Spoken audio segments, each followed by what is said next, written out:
Assalomu alaykum. Qo'shni yaxshimisiz? Yaxshimisiz? Kichkinangiz katta bo'lib qopti-yu. Ha, bu endi bizani kenjatoyimiz-da. Qani bitta amaqingni so'kib qo'y. Qo'shni, bu nima deganingiz?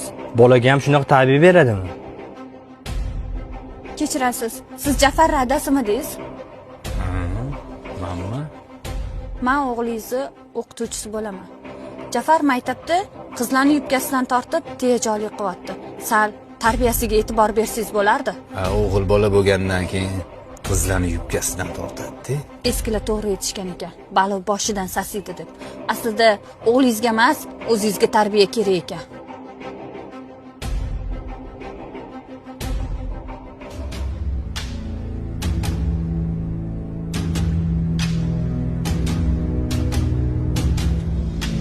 Namuncha? Vohma qilib tashlasiz. Katta o'g'lingiz o'g'limni ko'zini ko'kartirib qo'yibdi. Tarbiyaga chaqirib qo'ying, aka. Ertaga ko'z-ko'zini chiqarib qo'yadi-yu.